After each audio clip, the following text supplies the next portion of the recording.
Next is the University of California Cooperative Extension, UCCE. Director Matthew Barnes will give the presentation. Good evening, Matt.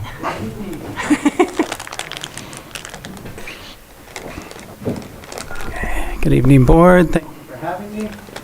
University of California Cooperative Extension, Matthew Barnes, Area Director for Lake and Mendocino counties. Is it on? The microphone? It's on. You have to get. Cooperative Extension can be thought of as a bucket of multiple programs. Our 4-H and Master Gardener program and our 7 different academic advisor programs. So each of these programs are 1 second. I think we have Sam coming up. He's so soft-spoken. What'd you do, Carol? Check. Carolyn, what'd you do?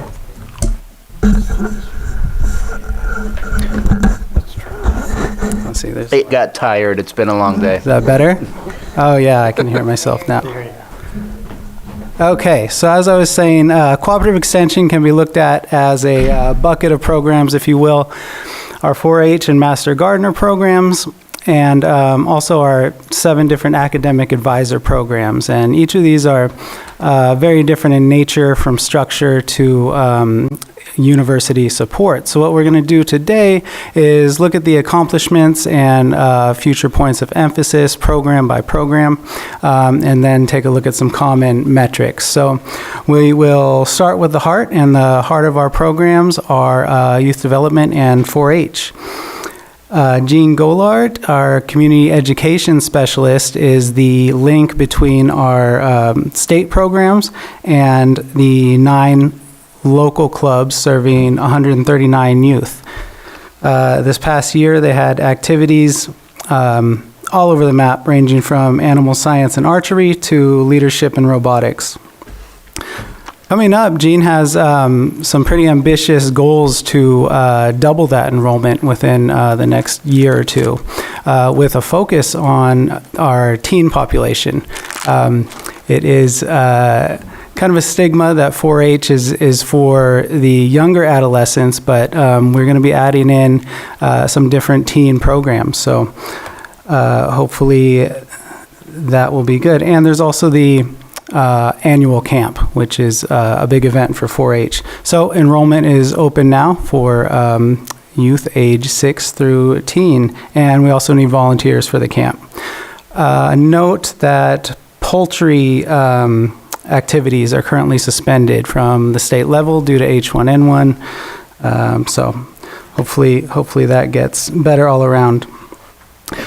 Our viticulture research program is academic advisor led. Our advisor is Chris Chen. The advisor programs have different life cycles, and I'll kind of explain that with each one. So Chris is in his 3rd year, and he is oversees Sonoma, Lake, and Mendocino counties. So when any academic advisor starts, they start out with community outreach to their counties, which leads to needs assessment and research projects. So Chris's first 2 years were mainly focused in Sonoma and Mendocino County. He started a couple studies on drought-resilient grapevine varieties. So this year, he plans to focus a lot on Lake County vineyards. He does have a couple projects that he'll be focusing on here in Lake County. Workshops, though. So even when an academic advisor is focusing their research in one county, they're doing outreach and workshops in their other counties, and he's been pretty consistent in that, along with partnering with some of our other advisors. Next is water resource management. Dr. Laura Garza Diaz, entering her 2nd year as our water advisor, oversees Mendocino and Lake counties. So she got a lot of things started in Mendocino County last year, and did some educational workshops, and made some contacts here in Lake County with local stakeholders. So basically, she's still in her needs assessment phase in both counties, only being in her second year. But her drought resilience plan for the county of Mendocino is well along. So this year, she is planning to have a Lake County drought resilience plan. Our Master Gardener program, led by Luis Pagon, is really enrollment, and after COVID, everything kind of stopped, and now Master Gardener's kind of fighting a lot of different apps, plant identifiers, and AI. So the focus this year is really marketing the fact that our Master Gardeners provide education on an in-person, one-on-one basis. So they've done a great job in this past year, collaborating with public health and a lot of the school gardens around the county, along with a continuing tribal health project that they provide education on.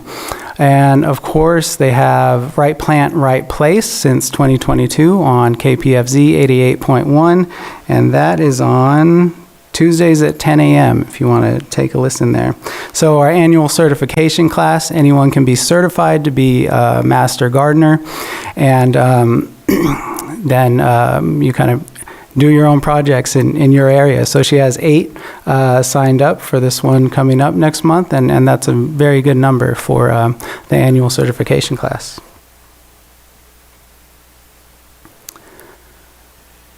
Okay, so we, as in Lake County Extension, was selected for a new position, which talked about a couple times, and we'll be introducing this position next month here at a board meeting, but it's the beneficial burning and land stewardship position to improve fire resilience with an emphasis on the tribal communities. So Ali Sung Jazarek started in that position just about 100 days ago, and she's doing a great job getting out in the community.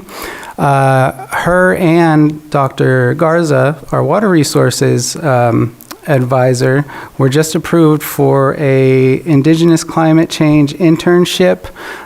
So they have 2 different needs assessment. Well, they'll be hosting interns this summer. So that will be very interesting. Next, diversified agriculture, Dr. Klebson conclaves. Now, Klebson is entering his 3rd year, and he's been really focused in Lake County, doing a lot of assessments, and his research is focused in with our pears, our walnuts, and our olive orchards. So he multiple workshops in Lake County, and really involved with what's going on. So I think probably I've mentioned before the flathead borer, which was found in the Lake County pear crop probably about 1.5 years ago. So continuing that research with some of the pest advisors from other places in the state, and they're planning to publish that research in 2025. Olive tree farmers and irrigation and pruning methods. And he's developed efficient herbicide application programs to help reduce potentially resistant weeds. So Klebson is a weed specialist. So that's kind of what he's known for throughout the state. So each of the programs really takes on the identity of the academic advisor's expertise and specialty.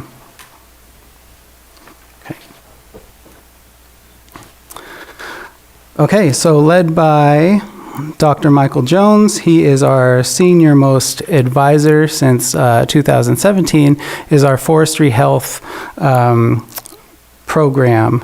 So Mike did a lot of he really started here in Lake County in 2017, and his program took on what it is today because of the time frame where he started, and starting in Lake County post-fire recovery, he's become a really renowned expert in a lot of the areas, including oak woodland expertise and outreach. So some of the key accomplishments here, his website, Ask an Oak Expert, which is a UC Oaks website, it's very popular. It's the only one of its kind, 15,000 monthly visits. And on YouTube, he helped provide field assistance and technical advice to KQED's Deep Look, which is an acorn weevils video, which is way more interesting than it sounds. So you should check it out. 1.5 million views there. And so post-fire oak regeneration research, he has a long-term project that is producing a lot of valuable data that's based at the Research and Extension Center in Hopland. Multiple publications, but one is a peer-reviewed paper on the impacts of wildfire on ticks. Go to the next one. Forestry health. So he does a lot of work with pest population. So a lot of promotion of the mob, Mediterranean oak borer. He's done in the past couple years. He's going to continue that as his program expands. He recently got a couple different grants to expand the forest stewardship education program. And let's see, and the USDA Forest Service grants for research on the BWA and Mediterranean oak borer, addressing these critical pest issues in our coastal and oak forests.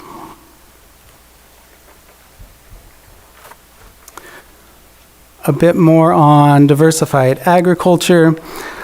So one thing we really want to bring, Clemson really wants to bring to our pear, walnut, olive orchards is technology. So he is really at the forefront within the UC system of learning new technologies. And some of the trials he has coming up include rootstocks and, of course, really finding out more about the integrated weed management trials and, again, publishing the flathead borer research. Our livestock and natural resources position, John Harper, my predecessor, and also the former livestock and natural resources advisor. Well, he's not former, he's emeritus. Didn't put this on here, just remembered his world famous sheep shearing school is signups are open until Friday. So yeah, if you know anyone, if anyone's listening, go sign up for that. But his full-time position will be filled. We are currently conducting interviews. And the life cycle of I talked about will take place where a new livestock and natural resources academic advisor will really be out in the community conducting needs assessment, identifying clientele. And that goes for our other position that has not started interviewing yet, but will be open this year, 4-H college and career advisor. So nothing changes with our current 4-H program and CES. We're adding an academic advisor to focus on college and career. And again, Lake County needs assessment out in the community when that happens. Okay, so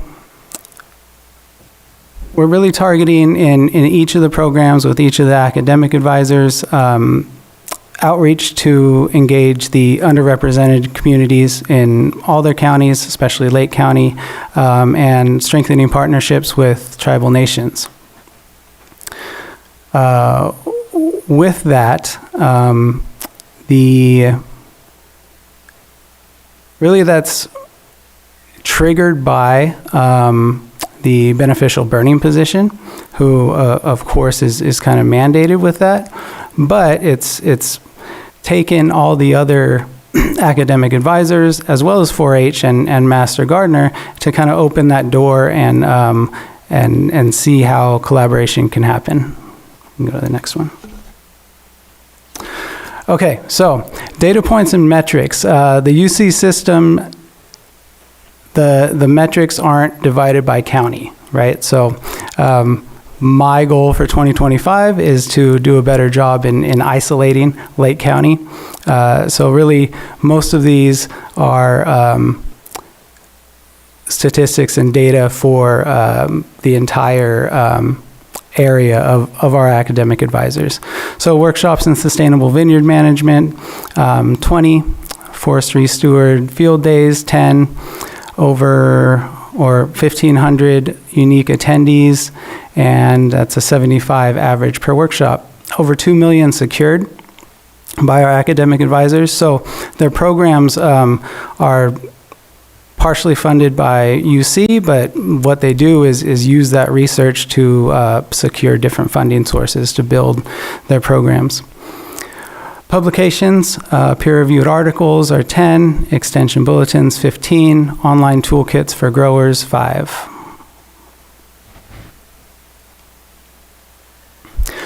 So collaborations with local tribes, so that would be Lake and Mendocino counties, 8 tribes. Agricultural cooperatives 5, research institutions 3, and 5 culturally tailored workshops for tribal nations, and 3 programs targeting minority farmers. One-on-one consultations to landowners, also known as farm visits, 300, and it's probably 300 plus. That's a lot of what, especially Clemson and our viticulture specialists are out there. Community advisory boards, 50. Website and digital metrics, this would be, client satisfaction and feedback, 4.8 out of 5.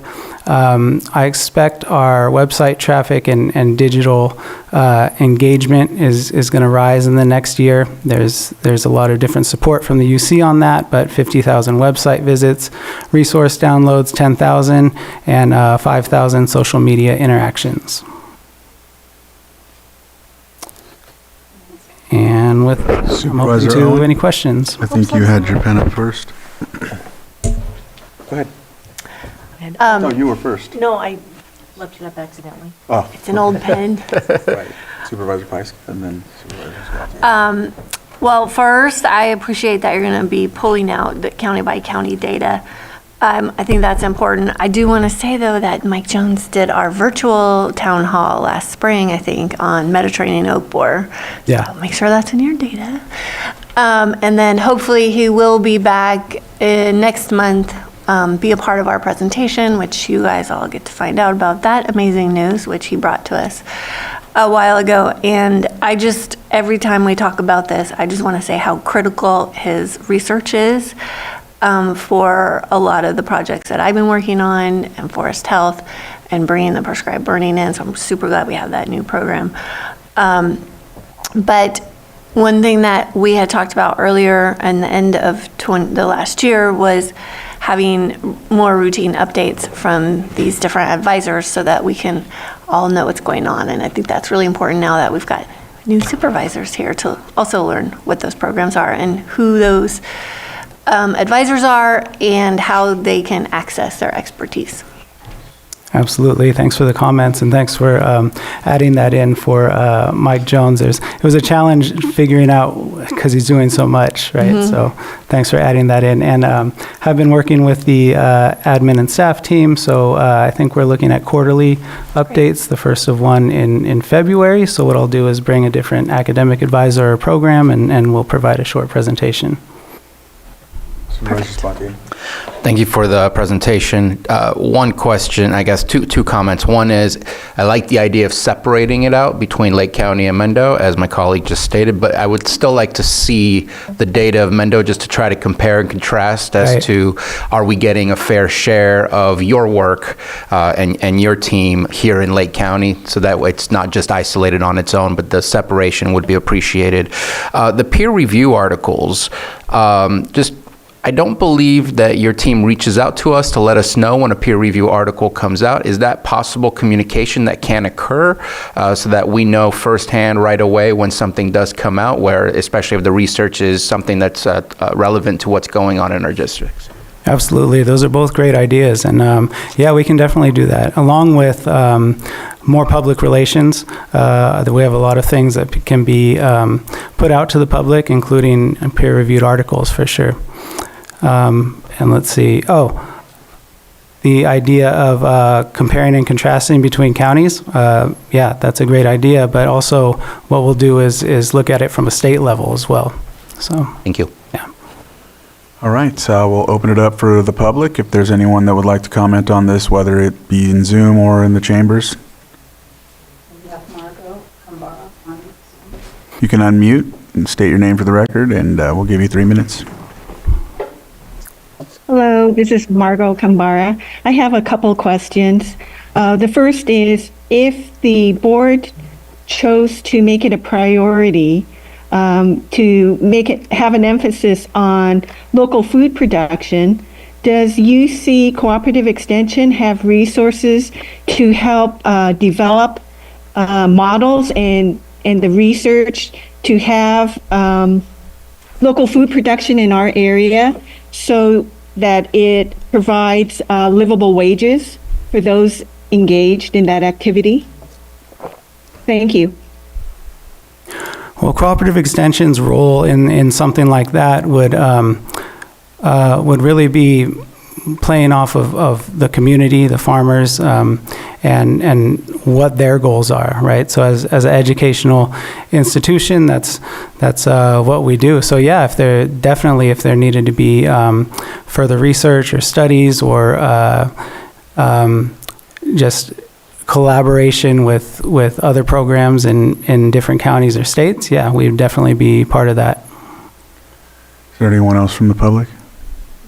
I'll close public input. Supervisor Sabatier? Yeah, I just want to bring something up. It was brought to my attention, and we're going to fix it. I spoke with CAO Parker about when the right time was, that in our committee listings, it didn't have Food Policy Council, but the Food Policy Council was rejuvenated by this board. We have had a lot of conversations about increasing food production in Lake County. We are going to bring this back to the board, show off what our bylaws look like, what our strategic plan looks like, and at that point we'd want to redo applications. And I think that at that point in time is when we ask what I think Glepson would probably be the best to figure out how we focus on a diversified food production to try and see what's possible out there. But definitely want to engage with the UC Extension to see what's the best resource we can use as we keep moving forward. So apologize that wasn't on there, and I completely forgot about it during the committee assignments, but that'll be coming back to us in the near future. That's great. We'll make sure to stay updated. All right. Well, thank you for your presentation.